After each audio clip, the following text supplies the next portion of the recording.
He's motivated by a mixture of insatiable greed and madness. He is not irrational. He is not a madman, which makes him very dangerous.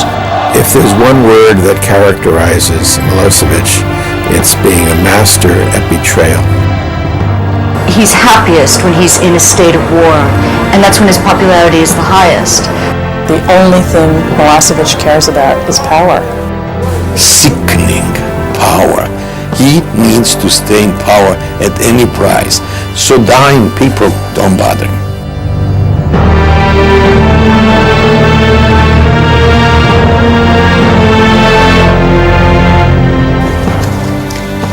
United States forces acting with our NATO allies have commenced airstrikes against Serbian military targets in the former Yugoslavia. And with that, bombs began dropping, refugees fled in terror, and the world was horrified by the action sparked by one man. That man is the President of the Republic of Yugoslavia, Slobodan Milosevic. His first name means freedom, and he rose to power by tapping into ancient Serbian emotions. The most important event in Serbian history took place in the 14th century on a battlefield in Kosovo, the Holy Land of the Serbs. There, in June of 1389, the Eastern Orthodox Serbs fought the invading Muslim Turks. On the eve of that battle, Serb leader Prince Lazar rallied his troops with a speech that Slobodan Milosevic would echo some 600 years later. It is better to die in battle than to live in shame. Better it is for us to accept death from the sword in battle than to offer our shoulders to the enemy. The next day, after the dust settled, Lazar was dead, and the Serbs had lost their independence. This defeat still lives on in the cultural memory of the Serbian people. For many Serbs, June 1389 is just like yesterday. There's an expression which is, here in the Balkans we have too much history. The world doesn't begin now, today. It begins in 1389. It begins at the Battle of Kosovo Polje. And nothing, in a sense, I don't think any other nation on earth has that kind of memory and that kind of collective memory that they have. It's not something you can rationalize. It's not something that we can think of. It's a very Balkan thing. For the next 600 years, the Serbs were under the thumb of either the Ottoman or the Austro-Hungarian empires. As these dynasties began to weaken in the late 19th and early 20th centuries, the Serbs saw a chance to re-establish their nation. In 1914, a radical Serb nationalist assassinated Austria-Hungarian ruler Archduke Franz Ferdinand and started World War I. It was at the end of that war that Yugoslavia was born out of the shards of the Ottoman and Austro-Hungarian empires. The new nation faced the daunting task of trying to integrate all its ethnic and religious groups. It seemed impossible to do. Political infighting continued until 1941, when the Nazis marched in. By the time the war was over, the first Yugoslavia was dead, and from its pieces, Allied leaders put together another country, known in history books as the Second Yugoslavia. This new country consisted of 6 republics: Serbia, Macedonia, Croatia, Slovenia, Montenegro, and Bosnia. At the head of this new government was the leader of a wartime communist resistance group, Josip Tito. He now had to keep his country from spontaneously combusting. One of his strategies was to outlaw nationalist demonstrations. Tito's premise was a federal Yugoslavia of republics, but republics tied together by a party and also army apparatus on the Soviet pattern, so that the differences between the republics or their borders would be like lines on a column. Josip Broz Tito was an incredible politician, and he was a charismatic figure. He was also an autocrat. And what this communist leader succeeded in doing was playing the various nationalities of Yugoslavia off of one another. And so they would be rivalries that would somehow be suppressed. People were encouraged to follow and believe this slogan, brotherhood and unity, meaning that everyone was together, they were equal, they were the sense of let's all nationalities be together. It was in this Tito-led Yugoslavia that Slobodan Milosevic grew up. When he was born on August 20th, 1941, his parents named him the Slavic word for freedom. Milosevic's father, who had trained to be an Orthodox priest, left the family when Slobodan was only 5. In his life, Milosevic would endure the suicides of his father, his mother, and his favorite uncle. Milosevic comes from, I guess what you'd have to call it, and I don't mean to be irreverent, a dysfunctional family, but of the highest order. His father deserted the family and later committed suicide.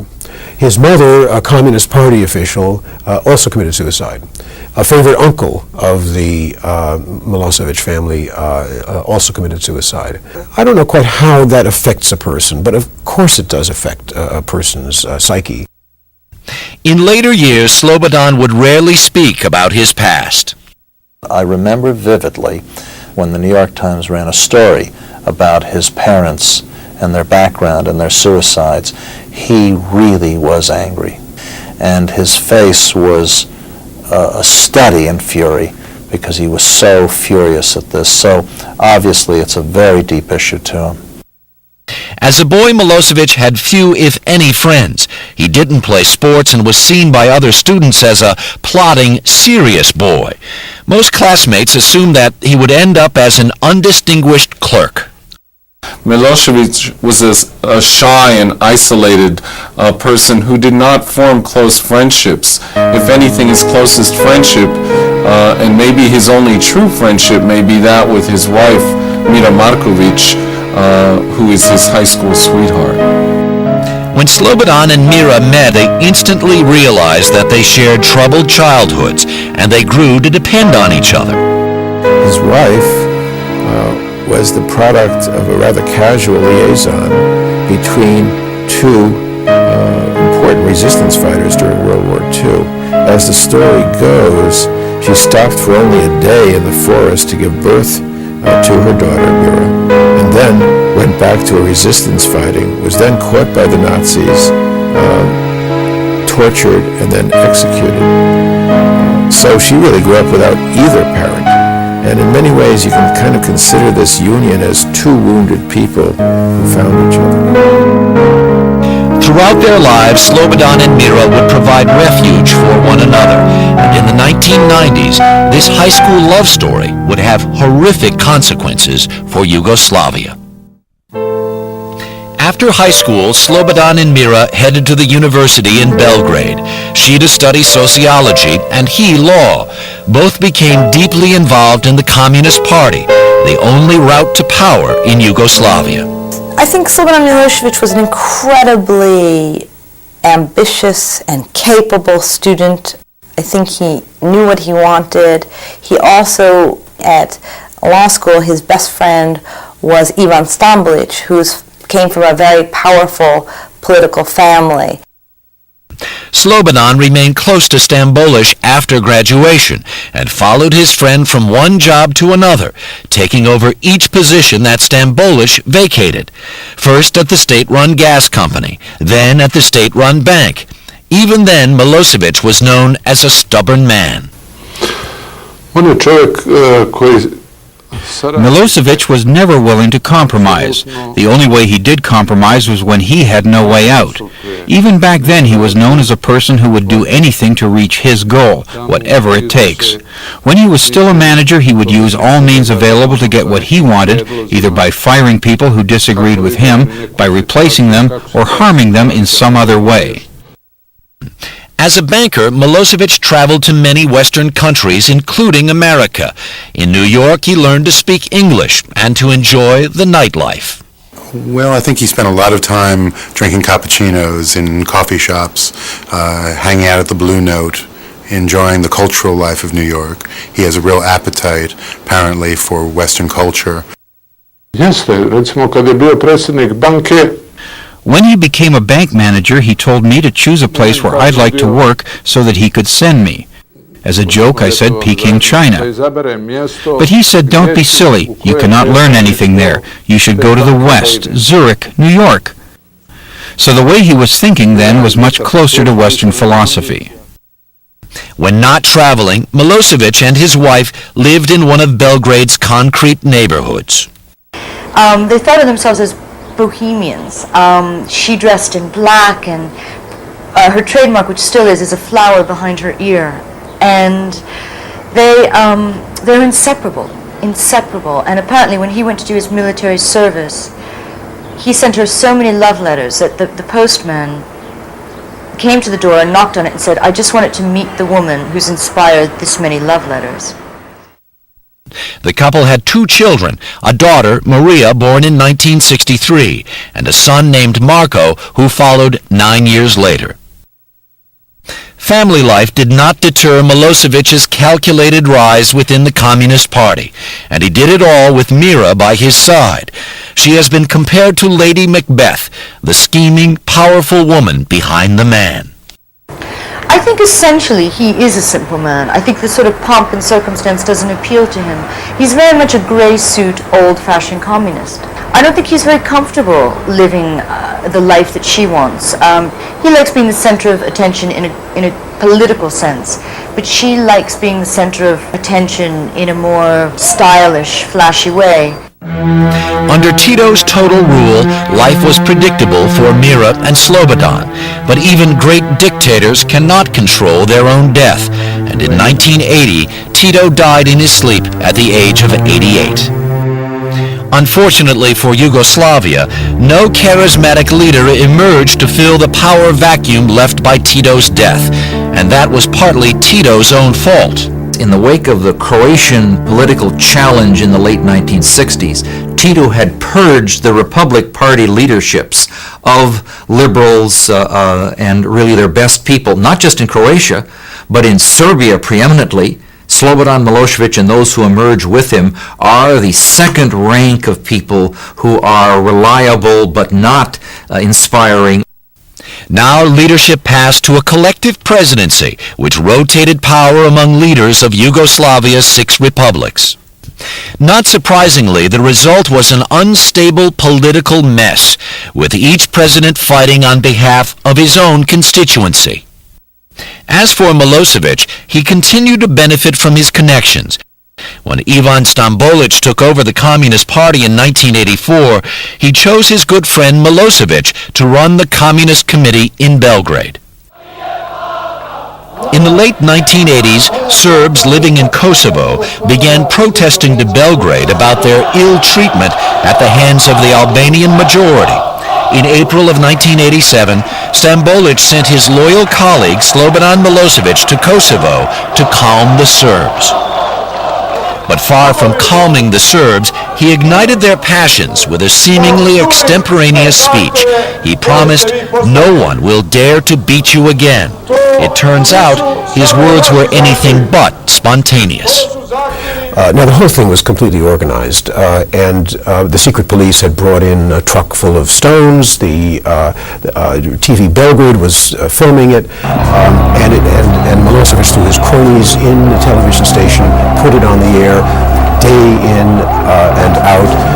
Within a matter of months, he was able to rally people on the streets in Kosovo and in other places, and he managed to oust Stambolic.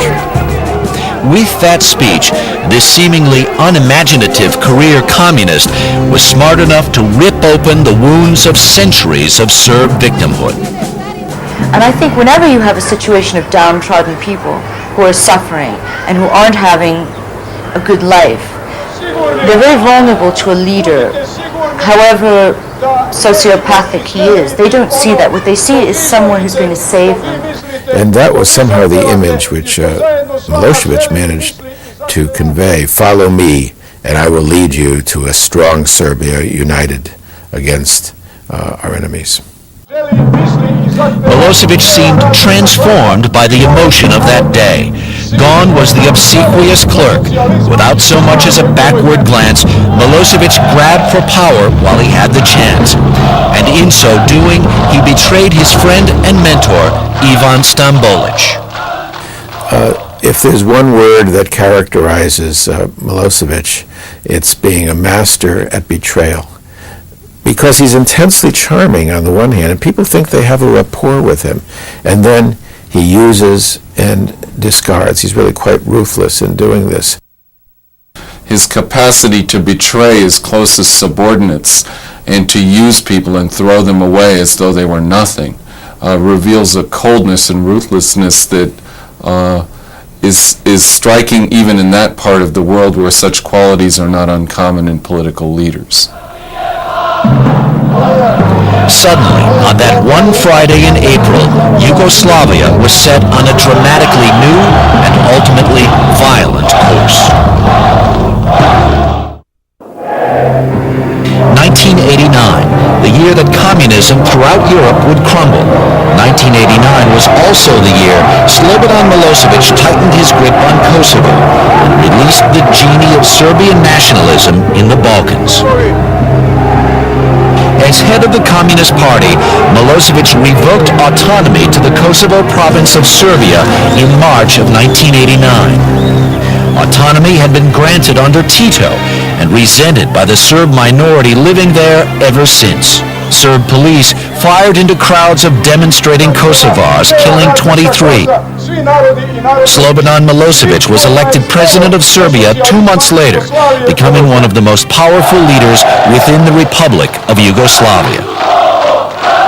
On June 28th of 1989, hundreds of thousands of Serbs from all over the globe converged at their sacred battlefield, the Field of Blackbirds, to commemorate the battle Serbs lost 600 years before in 1389. President Milosevic was the star speaker.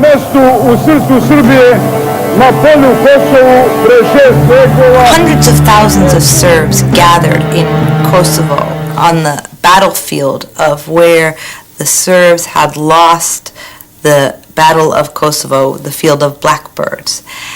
And they had gathered, they had come from all over Yugoslavia, they had come from abroad, and these people came to hear Milosevic. And Milosevic, by then, there were many speakers, but he was really the central figure. And by then, he had achieved the status as the protector of all Serbs. What Milosevic did in 1989 was he preyed basically on the desire of the Serbs for respect. They had no other symbol. They had no other political leadership. They had no one else who spoke to them.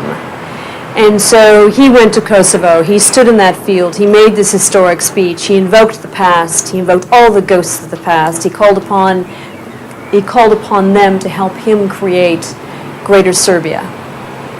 That was what he needed, that was his political vehicle. They are his tools. He has used them to sustain and manage his power. And it was then that he made clear two things. He made very, very clear that he didn't care what the other leaders from the other national communities in Yugoslavia thought about him. And he also made clear that he was the most powerful man in Serbia. The former Communist Party functionary had found in nationalism the tool for his own political advancement. I think to understand Milosevic, one should understand that he's a political opportunist whose main goal in life is to retain power. He is not an ultra-nationalist of the sort like Radovan Karadzic and the Bosnian Serb leaders. He is, power is his goal, not an ideologically based regime. Throughout 1989, much of Europe struggled to reinvent itself in a post-communist era. New leaders like Lech Wałęsa and Václav Havel gained power. The old communists were replaced. On Christmas, the Romanian dictator and his wife were executed before a firing squad. As president of the so-called Collective Serbia, Milosevic looked to consolidate his own power base and exploit the ethnic differences. his Serb police and army cracked down on the Kosovars, essentially Muslim people who speak a different language than the Christian Orthodox Serbs.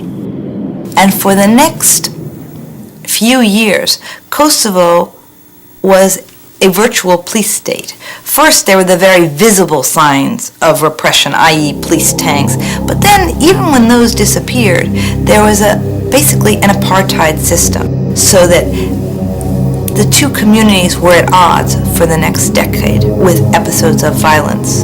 Elsewhere in Yugoslavia, the republics that had been held together under Tito, who had managed to suppress nationalism, seemed to have become infected by the virus unleashed by leaders like Milosevic.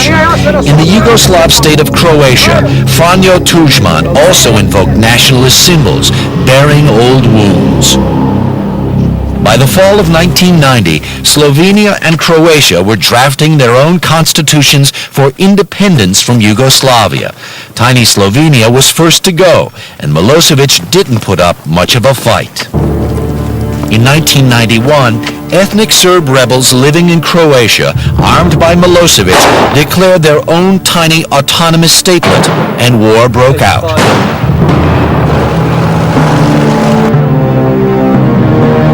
The same pattern occurred in the state of Bosnia. Increasingly threatened by the Milosevic brand of Serb nationalism, multi-ethnic Bosnia declared independence in 1992.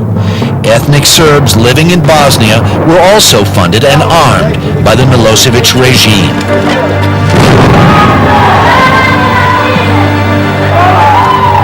In Bosnia, the Serb military forces used tactics of terror, snipers, and rape to drive out civilian populations and gain territory. Heavy artillery compensated for a lack of infantry.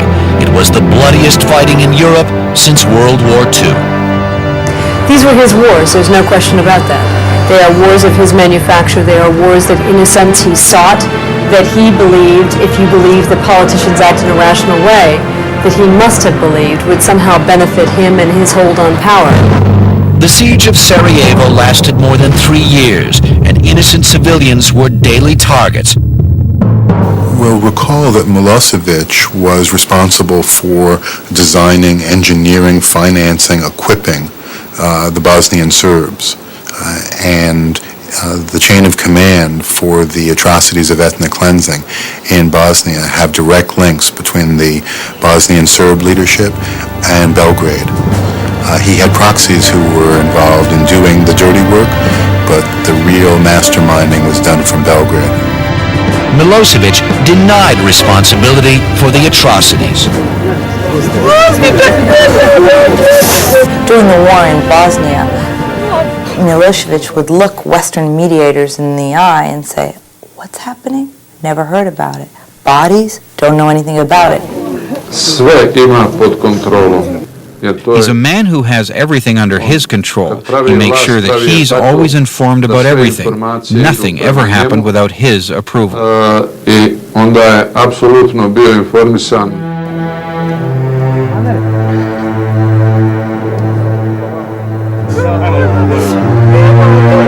I think that the evidence is probably strongest with regards to the massacres that took place at Srebrenica. We know from our reporting that there are intercepts held by the international community, now held by the International War Crimes Tribunal, which clearly show a link between generals in Republika Srpska and generals in Yugoslavia proper as those massacres were carried out.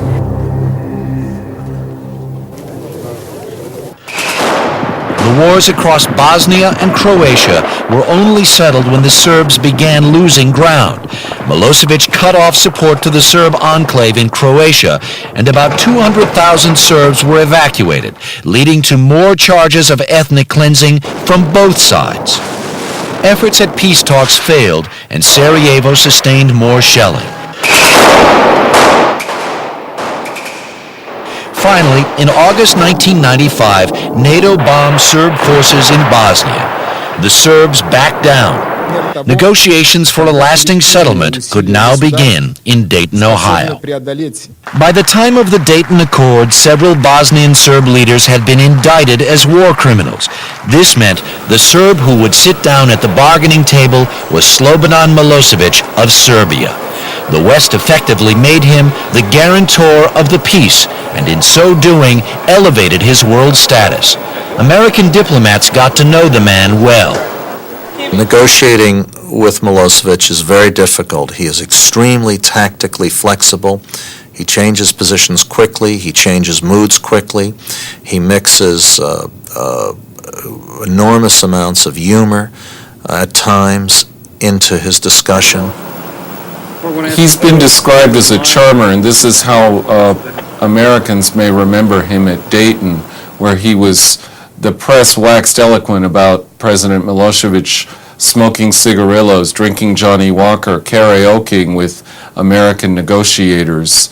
And he certainly exhibited a great deal of charm and apparent sensitivity during this time. Yet it's a false charm. It's a malignant kind of charm. It's the charm of a con man. Due to successful conclusion of the negotiations in Dayton, the political talent of Slobodan Milosevic lies in his ability to manipulate reality to his people. He survives despite losing the wars he has started. In a civil war like this one in Bosnia, there are no winners, and there could be no winners. All are losers.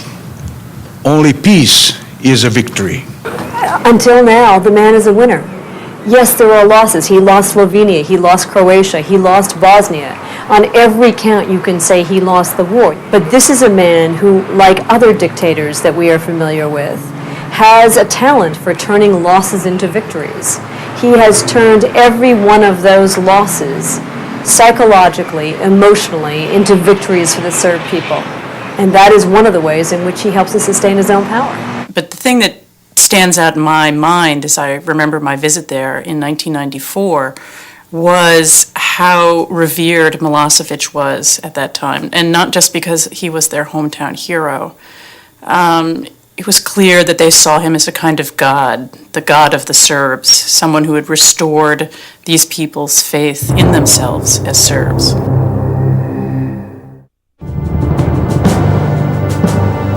After the 1995 Dayton Peace Accords, President Slobodan Milosevic returned home to a struggling nation. He had hoped international sanctions against his country would be lifted, but many remained in effect.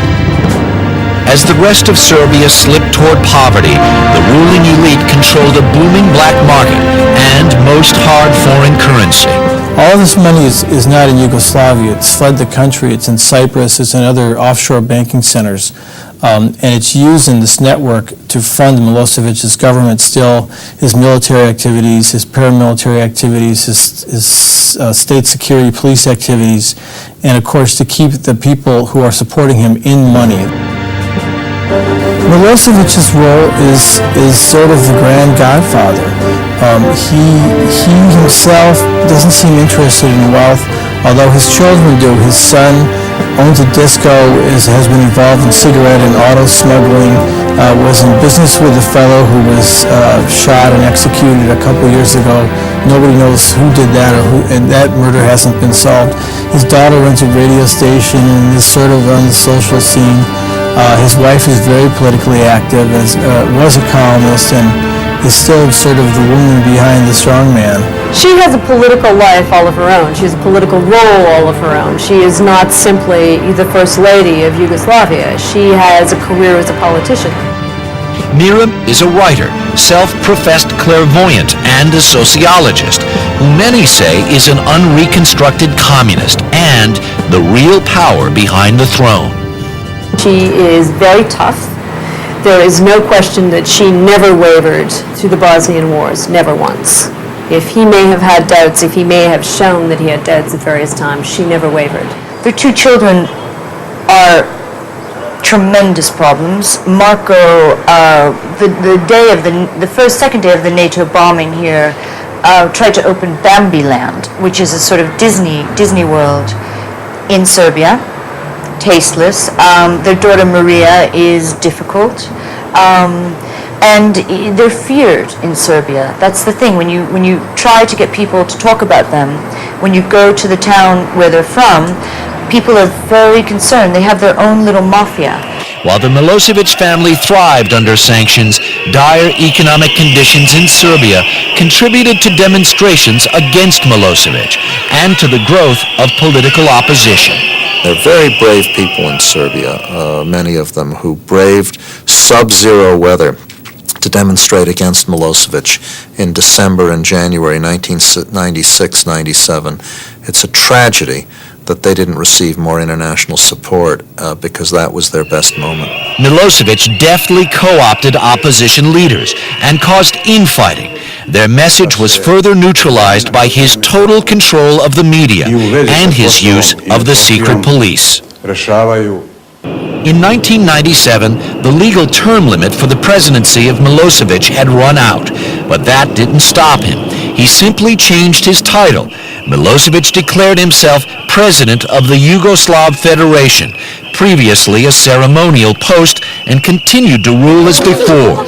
He aggressively pursued the ethnic Albanians in Kosovo, who in turn formed paramilitary units of their own, known as the KLA. So the conflict was bubbling along for about a year and a half with this pattern of several Serbian policemen would be killed and then they would hit back against the ethnic Albanians. But it wasn't really a war until about a year ago when there was the first effort by the Serbian police forces to really stamp out the KLA. And what happened was basically a massacre. The Kosovo crisis had reached critical mass.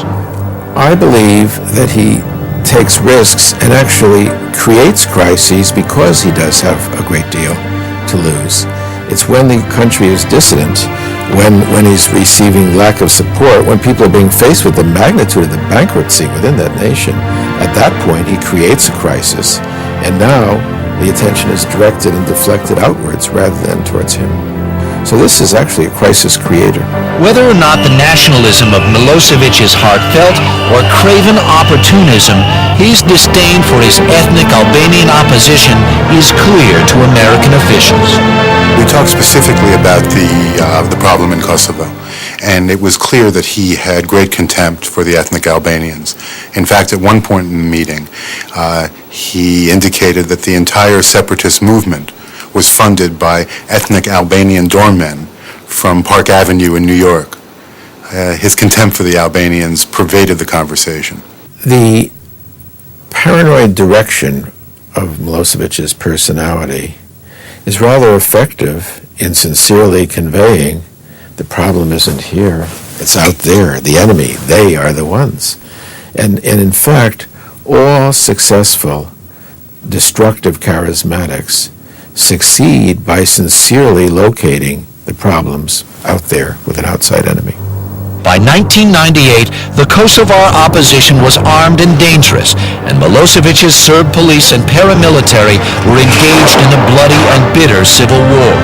Many civilians were killed by Serb forces. Kosovo was the flame that could ignite the Balkans like a string of firecrackers.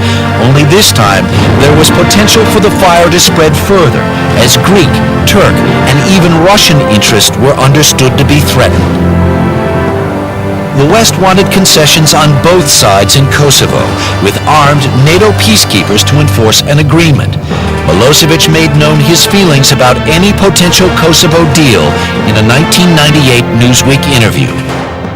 I asked him, can you make a deal in Kosovo? Or if you make a deal, will it be very unpopular at home? Would you be able to make a deal, or would it be so unpopular that you couldn't make a deal? And he said, essentially, no, I could not make a deal on Kosovo because Kosovo is the heart of Serbia. I cannot give it away. And so he gave every warning, I guess, of what he was going to do. International talks on Kosovo were held in February 1999 in Rambouillet, France, outside Paris. A plan was outlined where Kosovo would regain autonomy but remain part of Yugoslavia.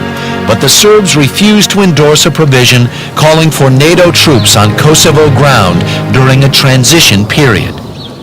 We had, on the eve of the bombing, I felt that we had entered an area of extreme unreality, because when I asked him to stop the military offensive immediately, his response in essence was, there is no military offensive going on.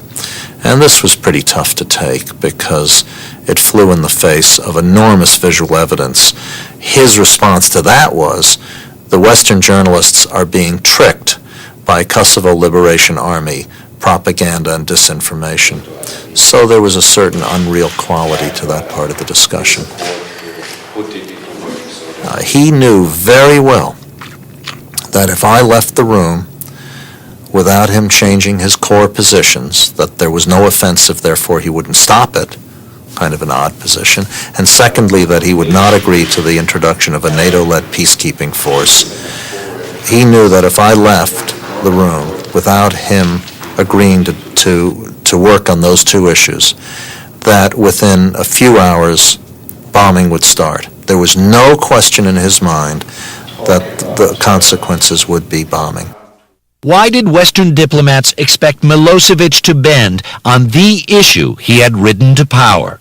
Milosevic had built his political career on Kosovo on a pledge to bring it under the control of Serbs. But Milosevic, in the past, had made many twists and turns. So it isn't unreasonable for the outside world, for the West, to expect Milosevic, perhaps at the last minute and under great threat, to prove flexible on this point, because part of his political skill is being a chameleon, of twisting and changing his colors. I think that force is the language he understands best and respects most. And therefore, I think that in the end, given the positions he took, there was no alternative to the steps that NATO and the United States took. On March 24, 1999, NATO began its bombing campaign over Kosovo, an assault like nothing the world had witnessed since the war in the Persian Gulf.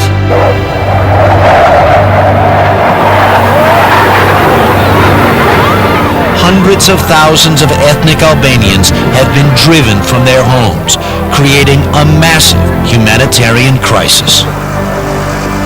Those security forces which are conducting this horrible rampage through Kosovo, killing young men, driving women, children, and old people out of the country in a historic refugee flow, proceed directly from instructions for which he is responsible. This is not 2 degrees of separation like Croatia and Bosnia. This comes directly from Belgrade.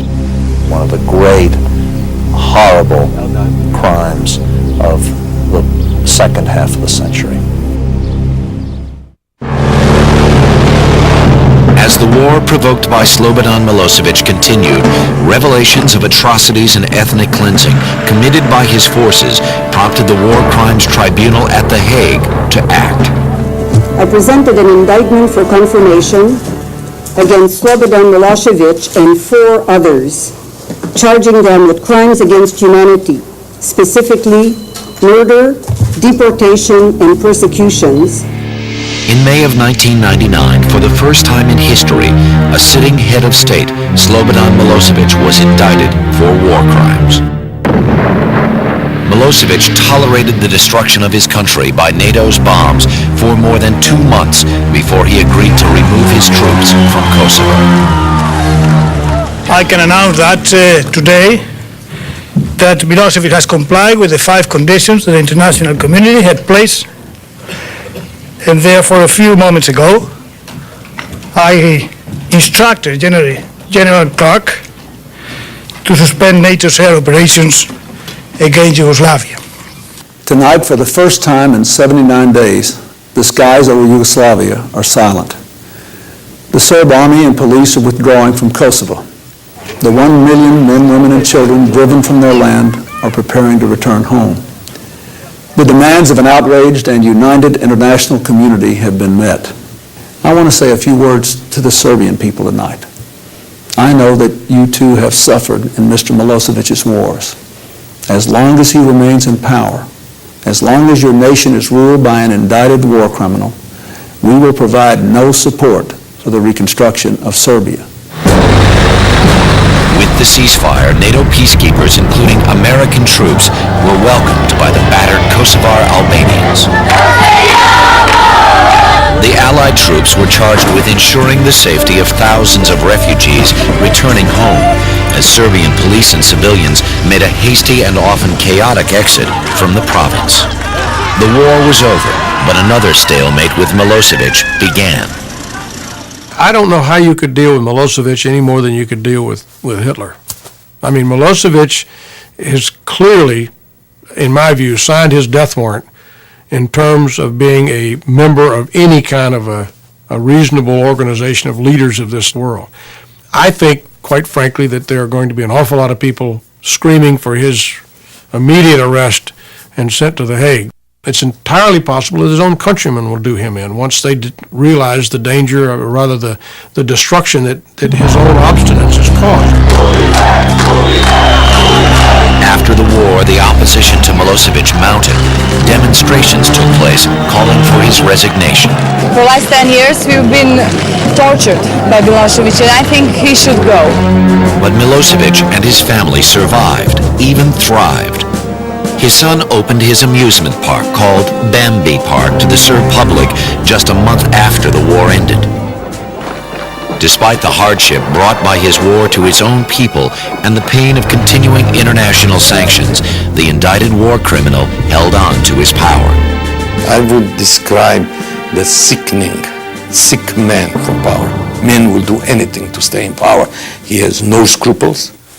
He has no word. He never kept his word. He lies consistently.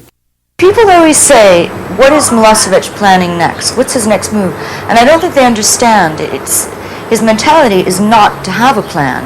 He doesn't have a plan. He doesn't know where he's going or what he's going to do next. He's just moving from one minute to the next, depending on where circumstances bring him. He's not a logical man. He's not a rational man. The ultimate fate of Slobodan Milosevic, the architect of so much destruction across Yugoslavia, remained an open question. I'm very surprised that he has lasted as long as he has, considering the grief that he's brought to the Serbian people. It could end anyway. It could end in a violent episode. I can't imagine that Slobodan Milosevic is the kind of man who will peacefully give up office and sit out his days in retirement playing cards in a local cafe. What's happened in Kosovo represents a new threshold in the demise of Slobodan Milosevic. He seems to have burned the bridges behind him without any regard for how either the international community or history will regard him. Slobodan Milosevic died at the age of 64 on March 11, 2006, in custody at The Hague in the Netherlands. He had been on trial for war crimes in the killing fields of the Balkan states of Bosnia, Croatia, and Kosovo since 2002. This is the Biography Channel. You want to be yourself, but you're not allowed to be yourself. This is the Biography Channel. I was just beside myself with anger and disappointment. This is the Biography Channel. I'm the only actress he knows you have to pay to keep your clothes on. Reality meets personality, only on the Biography Channel. Biography Channel. When it comes